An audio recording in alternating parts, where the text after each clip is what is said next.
जय हिंद दोस्तों इस वीडियो में देखेंगे कैसे गूंगी गुड़िया ने सबकी धारणा तोड़कर आयरन लेडी तक का सफर तय किया। भारत के लिए नहीं लड़ रहे हैं, केवल अपने उसूलों के लिए नहीं लड़ रहे हैं। हम आज सारे दुनिया में जो दबे हैं, सारे दुनिया में जो वर्षों से, आज के नहीं, जो सदियों से दबे हैं। 4, 3, 2, 1 When we first embarked on our nuclear program, most industrialized nations were very critical of us. Comeback. Do you see it like that yourself? So what do you mean by comeback? I've never gone anywhere. जब इंदिरा का आत्मविश्वास लगातार गिर रहा था तो अपनी गिरती हुई स्थिति और पार्टी के अंदर होती कमजोर पकड़ को मजबूत करने के लिए वह खुद में एक बड़ा बदलाव करती हैं। अब वो प्रेस कॉन्फ्रेंस करने लगीं, मीटिंग करने लगीं, ऑल इंडिया रेडियो पर जाने लगीं और एक अंतराल के बाद वहाँ बातचीत करने लगीं और वो देश की जनता के साथ जुड़ने लगीं। दोस्तों इंदिरा गांधी सीरीज का ये पार्ट 2 दूसरा वाला वीडियो है। पिछले वीडियो में आपने देखा इंदिरा के जन्म से लेकर इंदिरा गांधी के प्रधानमंत्री बनने तक के सफ़र का। जब वो प्रधानमंत्री बनती हैं तो उनका रोल मात्र गूंगी गुड़िया का रहता है। दोस्तों इस वीडियो में हम आगे देखेंगे कि वो गूंगी गुड़िया कैसे आयरन लेडी बनती है।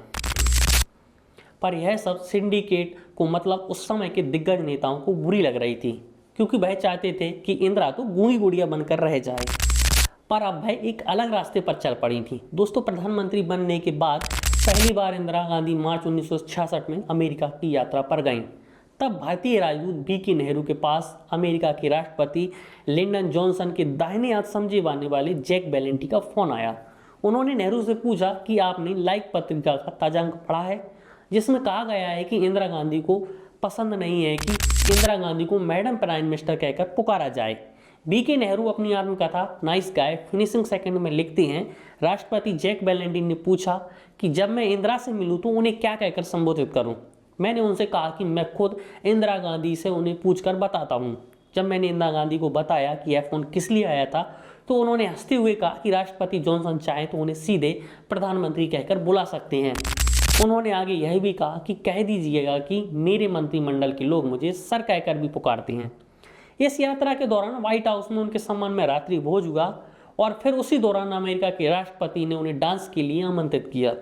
इंदर मल्होत्रा इंदिरा गांधी की जीवनी Indira Gandhi a person and political biography में लिखते हैं, इंदिरा गांधी अपने छात्र जीवन में वैष्णव तरीके से डांस किया करती थी, पर उन्होंने जॉनसन के इस अनुरोध को यह कहकर मना कर दिया कि उनके देशवासियों को यह पसंद नहीं आएगा कि उनकी प्रधानमंत्री अमेरिका के बॉल रूम में डांस करें।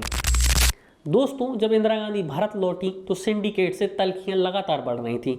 इसमें गुलजारी लाल नंदा का एक स्टेटमेंट आता है कि अगले चुनाव तक इंदिरा गांधी देश की प्रधानमंत्री नहीं रहेंगी। पर दोस्तों जब इंदिरा गांधी द्वारा वर्ल्ड इकोनॉमिक फोरम के प्रदर्शन में रुपए का अवमूल्यन कर दिया जाता है बिना कोई कामराज और सिंडिकेट से चर्चा किए, इससे सिंडिकेट इंदिरा से बहुत नाराज हो जाता है। पर अगली साल चुनाव था तो सिंडिकेट इंदिरा गांधी को लेकर शांत रहता है, क्योंकि वह जानते थे कि इंदिरा की चुनाव में अहम भूमिका होती है, वो वोट बनाने में माहिर हैं। साल 1967 में मई के महीने में राष्ट्रपति का चुनाव होना था तो सिंडिकेट और इंदिरा की तकरार फिर से देखने लगे। राष्ट्रपति सर्वपल्ली राधाकृष्णन का कार्यकाल पूरा हो चुका था। सिंडिकेट राधाकृष्णन को दोबारा राष्ट्रपति बनाना चाहता था, पर इंदिरा गांधी नहीं चाहती थी, क्योंकि उनको लगता था कि कृष्णन जी प्रधानमंत्री जी को उस तरह से इज्जत नहीं देते जिस तरह से उनको मिलनी चाहिए, क्योंकि कृष्णन जी ने इंदिरा को छोटे से बड़ा होते हुए देखा था। जब भी इंदिरा कोई प्रॉब्लम लेकर जाती थी तो वह प्रॉब्लम सुनने के बिना ही अपने सुझाव देते थे। इसलिए इन कारणों से इंदिरा दूसरे कार्यकाल के लिए तैयार नहीं थी। वह राष्ट्रपति पद के लिए जाकिर हुसैन का नाम देती है। वो उस समय के उपराष्ट्रपति थे और अंततः जाकिर हुसैन चुनाव जीत भी जाते हैं। पर यह सिंडिकेट की एक और हार थी। इसी समय कांग्रेस दो खेमों में बढ़ जाती है, क्योंकि के कामराज रिटायर हो जाती है और कांग्रेस के अध्यक्ष बनाए जाते हैं एन निजलिंगप्पा। अब दो कांग्रेस, निजलिंगप्पा की कांग्रेस और इंदिरा गांधी की कांग्रेस थी। फिर साल आता है 1969 में राष्ट्रपति जाकिर हुसैन का आकस्मिक निधन हो जाता है। अब फिर वही पुरानी दुविधा, कांग्रेस के प्रमुख एन निजलिंगप्पा राष्ट्रपति संजीवा रेड्डी को बनाना चाह रहे थे और इस पर इंदिरा गांधी जी की राय मांगी तो इंदिरा ने बात यह कहकर टाल दी कि अभी इस विषय पर उनका कोई विचार नहीं है, पर जगजीवन राम अच्छे उम्मीदवार है, मैं चाहती हूँ कि राष्ट्रपति वही बने। जब दो नाम सामने आए तो इंदिरा गांधी जगजीवन राम के नाम पर अड़ गई। फिर EICC की वोटिंग कांग्रेस पार्टी की तरफ से उम्मीदवारी के लिए हुई, पर इस वोटिंग में इंदिरा गांधी हार जाती है, मतलब उनके उम्मीदवार के पक्ष में वोटिंग नहीं हुई। यह इंदिरा गांधी की सिंडिकेट से हार थी और वो इस हार से बौखला जाती हैं। अब कांग्रेस पार्टी की तरफ से संजीवा रेड्डी उम्मीदवार बनते हैं और फिर साल जुलाई 1969 में अखबार में खबर निकलती है कि मोरारजी देसाई को वित्त मंत्री पद से हटा दिया गया है, पर उनको डिप्टी प्रधानमंत्री रखा गया है।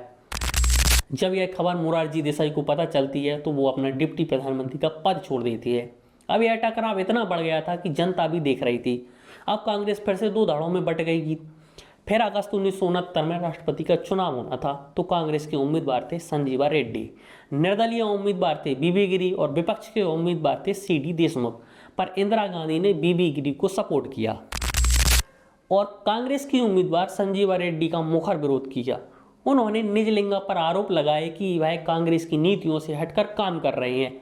इंदिरा को यह भी डर था कि अगर संजीवा रेड्डी राष्ट्रपति बनते हैं, जो सिंडिकेट के उम्मीदवार हैं, तो ऐसा ना हो कि एक दिन ऐसा आदेश निकाल दें कि इंदिरा गांधी को प्रधानमंत्री पद से हटाया जाता है।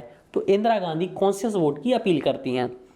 दोस्तों, कॉन्शियस वोट का मतलब होता है जो वोटर जिस पार्टी का है उस पार्टी के उम्मीदवार की बजाय अपने विवेक से किसी को भी वोट कर सकता है। जब कॉन्शियस वोटिंग हुई तो बीबी गिरी जीत गए, क्योंकि इंदिरा गांधी की पार्टी में पकड़ बहुत मजबूत थी और भारत के राष्ट्रपति बीबी गिरी बन जाते हैं। यह सिंडिकेट की बहुत बड़ी हार थी। 12 नवंबर 1969 के दिन निजलिंगप्पा, जो कांग्रेस के अध्यक्ष थे, एक अनुशासनात्मक कार्रवाई करते हैं। इंदिरा गांधी पर आरोप लगाती हैं कि इन्होंने पार्टी के अहम फैसलों के खिलाफ जाकर काम किया है, इसलिए इनको कांग्रेस पार्टी से निष्कासित किया जाता है। पर दोस्तों, इंदिरा गांधी अब गूंगी गोलियां नहीं थी, इसलिए इसकी तैयारी वो पहले से ही कर चुकी थी। अब दो कांग्रेस बनती हैं, कांग्रेस आर जो इंदिरा गांधी की थी और कांग्रेस ओ जो निजलिंगप्पा की थी। कांग्रेस आर ज़्यादा मजबूत थी, जिसमें 220 लोकसभा सदस्यों का साथ था और मात्र 68 MPs का साथ कांग्रेस ओ को था। दोस्तों, अब इंदिरा गांधी गूंगी गुड़िया नहीं बल्कि मास्टर पॉलिटिशियन बन चुकी थी।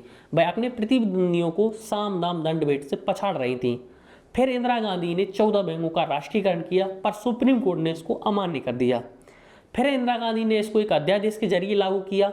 साल आता है 1967। प्रीवी पर्स को इंदिरा सरकार ने यह कहकर बंद कर दिया कि लोकतंत्र में वंशानुगत विशेष अधिकार और सरकारी खजाने से राजाओं को पैसा देना समानता के अधिकार के खिलाफ है।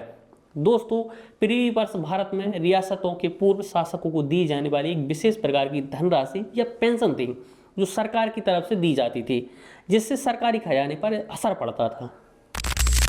पहले प्रयास में प्रीवी पर्स लोकसभा में तो पास हो गया, पर राज्यसभा में एक वोट से गिर गया।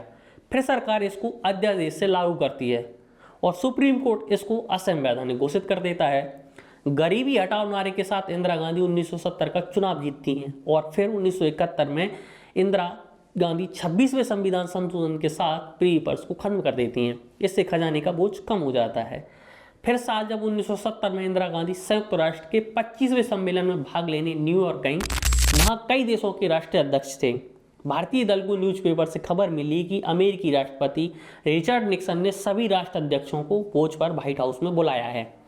अगले दिन राजदूत लक्ष्मीकांत झा वॉशिंगटन से न्यूयॉर्क पहुंचे तो उन्होंने इंदिरा गांधी से पूछा, वह राष्ट्रपति निक्सन के रात्रि भोज में शामिल होने वॉशिंगटन पहुंच रही हैं? तो इंदिरा गांधी ने जवाब दिया कि उन्हें तो आमंत्रित नहीं किया है। लेकिन लक्ष्मीकांत बोले कि सभी राष्ट्रीय अध्यक्ष तो रात्रि खाने में जा रहे हैं। तो इंदिरा ने कहा कि मेरा वॉशिंगटन जाने का कोई इरादा नहीं है, क्योंकि भारत के प्रधानमंत्री को वहां आने का कोई औपचारिक निमंत्रण नहीं भेजा है। लक्ष्मीकांत ने समझाते हुए कहा कि इससे तो गलत मैसेज जाएगा। इस पर इंदिरा ने कहा, राष्ट्रपति निक्सन चाहते तो मुझे दिल्ली में अमेरिका के राजदूत के जरिए भोज का औपचारिक निमंत्रण दे सकते थे, पर अखबार की खबर पढ़कर मैं व्हाइट हाउस खाने पर नहीं जाऊंगी। अब दोस्तों, जल्द ही बांग्लादेश का संकट आ जाता है, जो पूर्वी पाकिस्तान था। दोस्तों, बांग्लादेश के इतिहास का एक पूरा डेडिकेटेड वीडियो हमारे चैनल पर है, लिंक डिस्क्रिप्शन में आप देख सकते हैं। पूर्वी पाकिस्तान जो पश्चिमी पाकिस्तान की सरकार द्वारा अत्याचार किए जा रहे थे, तो बड़े पैमाने पर भारत में रिफ्यूजी आने लगे। देश में इतनी ज़्यादा संख्या में रिफ्यूजी आए कि पश्चिमी भारत की हालत खराब हो गए और भारतीय अर्थव्यवस्था पर वो बोझ बनने लगे। तो इंदिरा गांधी बांग्लादेश की मुक्ति बाहिनी सेना को सपोर्ट करने लगी और उसको भारतीय सेना ट्रेन भी करने लगी, हथियार उपलब्ध करने लगी और वहाँ के नेताओं को भारत में शरण दी जाने लगी। इंदिरा गांधी एक तरीके से युद्ध की तैयारी कर रही थी, पर उनको यह भी पता थी कि अगर युद्ध हुआ तो यूएस और चीन पाकिस्तान के सपोर्ट में आएंगे, इन्हें काउंटर करने के लिए इंदिरा गांधी 9 अगस्त 1971 को सोवियत यूनियन के साथ इंडियन सोवियत ट्रीटी 20 साल के लिए peace friendship of corporation sign करती हैं, क्योंकि अगर वॉर की स्थिति बनती है तो हमें जल्दी से सहायता मिल सके। फिर दोस्तों पाकिस्तान ऑपरेशन चंगेज खान लॉन्च करके भारत पर एयर स्ट्राइक करता है और फिर भारत काउंटर स्ट्राइक करता है। इसी बीच पाकिस्तान की हारती स्थिति को देखते हुए अमेरिका अपने 7वें बेड़े को पाकिस्तान की सुरक्षा के लिए भेज देता है और यूएस भी इंदिरा पर वॉर रोकने के लिए दबाव बनाता है। ब्रिटेन भी HMS ईगल भारत पर दबाव डालने के लिए भेजता है, पर इंदिरा गांधी ने कहा भारत जब तक अपने लक्ष्य हासिल नहीं कर लेता जब तक नहीं रुकने वाला। भारत यूएस के भारी दबाव पर भी नहीं रुकता है और भारत ने युद्ध खत्म करके पाकिस्तान को हराकर 93,000 सैनिकों को बंदी बना लिया। पाकिस्तान की करारी हार होती है और इंदिरा गांधी एशिया का नक्शा बदल देती हैं। अब गूंगी गुड़िया आयरन लेडी बन चुकी है। अटल बिहारी वाजपेयी ने तो इंदिरा को दुर्गा तक कहा। साल 1971 की लड़ाई से ठीक पहले जब इंदिरा गांधी यूएस की यात्रा पर गई थी तब व्हाइट हाउस में राष्ट्रपति निक्सन ने उन्हें 45 मिनट तक रिसेप्शन पर इंतजार कराया था, क्योंकि निक्सन उस समय पाकिस्तान का सपोर्ट कर रहे थे और वह इंदिरा से खुश नहीं थे। तो इंदिरा गांधी बिना मिले ही लौट आती हैं और जब दूसरी मीटिंग हुई तो इंदिरा ने निक्सन को अपने हाव भाव में समझा दिया कि भारत यूएस के दबाव में नहीं आने वाला। और साल जब 1982 आता है तो यूएस रोनाल्ड रीगन इंदिरा के सम्मान में व्हाइट हाउस में भोज का आयोजन करती हैं। तो इंदिरा गांधी यूएस में भोज में जानबूझकर देरी से पहुंचती हैं, जिसकी पूरी दुनिया में चर्चा होती है। और फिर 7 सितंबर 1972 को इंदिरा गांधी एक बड़ा चैलेंज लेती हैं। भाभा ऑटोमेटिक रिसर्च सेंटर के गुप्त ठिकानों पर भारत के परमाणु उपकरण पर काम चालू कराती हैं और साल 18 मई 1974 को स्माइलिंग बुद्धा के नाम से भारत पोखरण में जमीन के अंदर परमाणु परीक्षण करता है और भारत इंदिरा गांधी के नेतृत्व में परमाणु संपन्न बनता है।